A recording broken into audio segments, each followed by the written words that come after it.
Welcome back to The Breakdown with me, NLW. It's a daily podcast on macro, Bitcoin, and the big picture power shifts remaking our world. The Breakdown is sponsored by Nexo.io, Chainalysis, and FTX, and produced and distributed by CoinDesk. What's going on, guys? It is Saturday, July 30th, and that means it's time for the weekly recap. Before we get into that, however, if you are enjoying The Breakdown, please go subscribe to it, give it a rating, give it a review, or if you want to dig deeper into the conversation, come join us on the Breakers Discord. You can find the link in the show notes or go to bit.ly/breakdownpod. Also, a disclosure as always, in addition to them being a sponsor of the show, I also work with FTX. Now, the theme that I want to explore on this weekly recap and the lens that I want to view the events of the week through is the potential for more volatility ahead. Right now, markets are in the midst of a bear relief rally. At least that's what it appears like to me. Ryan Detrick, the chief market strategist at Carson Group, tweeted yesterday, "As of now, the S&P 500 is up 3.8% on the day of the Fed hike yesterday and the following day today.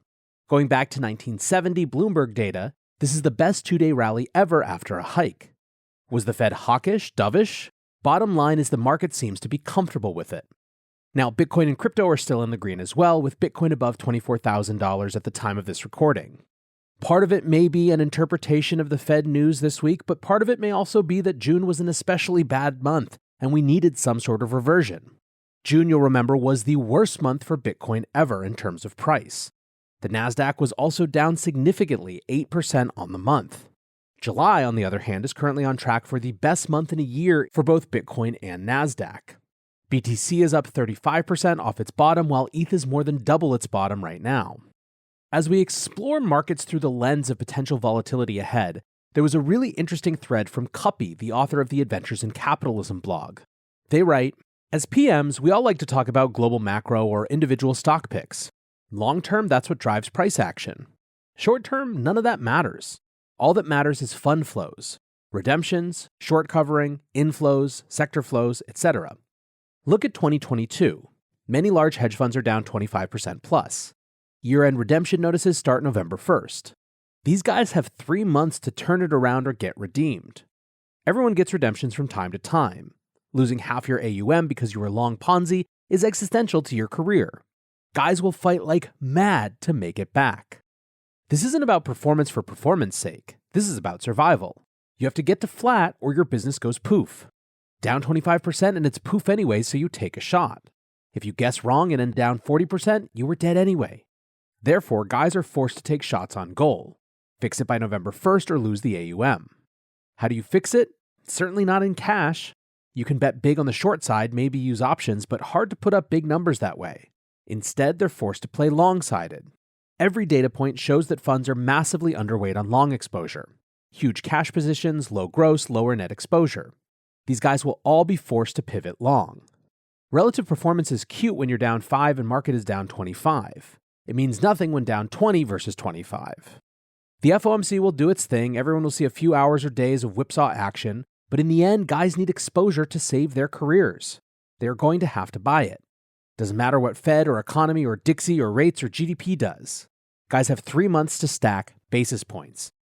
I think we get a sizable rally into the fall and sort it out from then. Guys just have to be long. As for me, I'm pretty damn long. Have highest exposure since the bottom in March 2020. Laid into GDP-sensitive assets in late June. Felt so confident that I'm on vacation, ... Good businesses haven't been this cheap except February 2009 and March 2020. Difference is that those times were scary. Now isn't scary. We may have a recession. Shrug emoji, shrug emoji. Who cares about recession? You don't buy amazing companies for the next quarter or 3. You buy them because of long-term compounding. When they give away great businesses this cheap, you simply stack them and ignore the next question. They will eventually be valued on stabilized numbers. Ponzi was the last bubble. This cycle, guys need cash flow. Anyway, we all like to talk about stuff that makes us look smart, macro, FX, single stocks, etc. That's fine and good. We don't talk enough about who's screwed and has 100 days to save his career. Cornered animals do crazy things. Now, this strikes me as extremely interesting. The argument pretty clearly is that there is a small window for money managers to prove themselves before a withdrawal period begins, and sitting in cash ain't going to do it. Now take this and apply it to crypto. On Wednesday, after the post-FOMC rally, Alex Kruger wrote, "Today's upward move so large, crypto funds who missed it must now be praying for Amazon or Apple to report horrible earnings tomorrow or for a negative GDP print to load the dip. Hard for a crypto fund to explain to its LPs it missed the Ethereum merge trade because of concerns about the macro." Now, of course, this isn't the only narrative about markets out there. Reuters wrote, "Analysis. Investors gauge U.S. stocks rebound. Suckers rally or market bottom." Zero Hedge writes, "Goldman explains why it's not buying this, quote, most hated rally." Benny Adler, a trader at Goldman Sachs, writes, "In this tape, it currently takes a whole lot more bad news to make the market go down than it takes good news to make the market go up." So effectively, Adler and people like him are arguing that this is just pent-up energy and hopium, which could be totally true. However, even if that is the case, in the short term, there's a lot of ways this could make things fairly weird.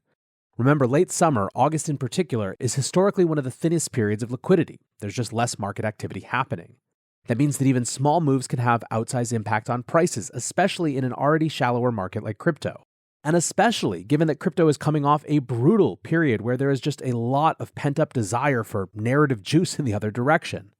The point here is that even if this is a sucker's rally overall, the conditions may be such that it could look a little wild in crypto in the short term. But let's talk now about another factor that could increase volatility in both crypto and in stocks. That's the end of forward guidance. Forward guidance is basically the way the Fed has tried to get the market to do what it wants the outcome of monetary policy to be, even before it has to undertake that monetary policy. Specifically, it's the process by which the Fed has told markets where it expected interest rates to end up at various points in the future. The Fed has been really explicit about this with their famous dot plots, for example, showing where different members of the Federal Reserve expect the federal funds rate to be at future meetings. This was a way of managing expectations, but it also brought with it some amount of constraint. Forward guidance doesn't strictly lock the Fed into doing what it said, but if actual Fed policy were to deviate meaningfully, it obviously undermines the credibility of that guidance and reduces the efficacy of that particular tool, as the markets would be naturally more skeptical of future forward guidance. On July 26th, the day before the FOMC meeting, the Fed teased a shift away from forward guidance via Nick Timiraos, the Wall Street Journal reporter who is often seen as being effectively a direct line to Fed thinking. Nick wrote, "Some analysts question whether the cost of the Fed's forward guidance, which risks locking policymakers into a course of action they may later find unappealing, outweigh any benefits now because of high uncertainty over the inflation and rate outlook." In times like these, security of your assets should be your number one priority. If you want to offset risk as much as possible and still stay in crypto, you need a trusted partner by your side.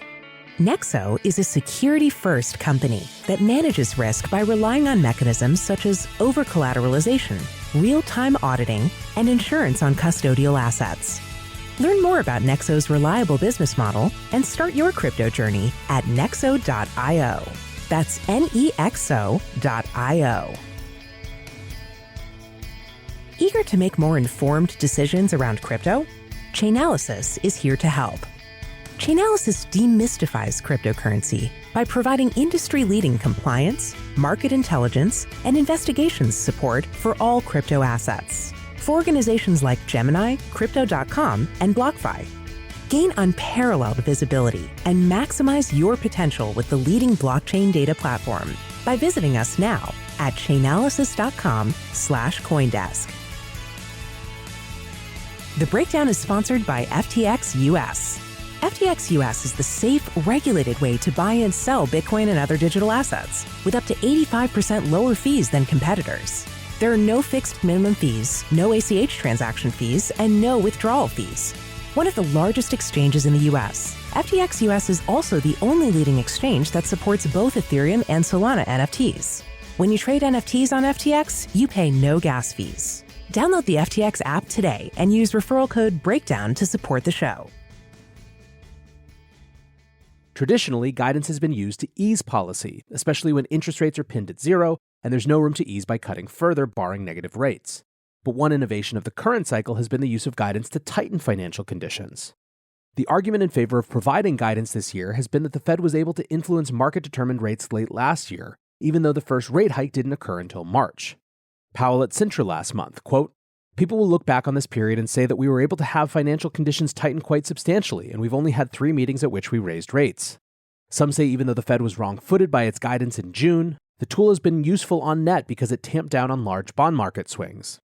Others think precise steers from Powell et al. After the last two FOMC meetings about upcoming moves are no longer helpful. Bill English, the former Monetary Affairs Director, said, "If I had my druthers, I'd try to back away from giving basis point guidance for the next meeting or two." End quote. And that is ultimately exactly what we saw.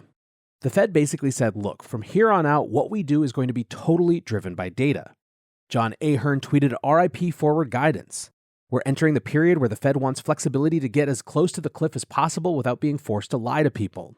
Peter Bukvar, the chief investment officer at Blakely Advisory Group, says the new forward guidance from the Fed should now be called "let's play it by ear," because they are now moving around in a pitch-black room with their hands out trying to feel something to hold on to that they can't yet see.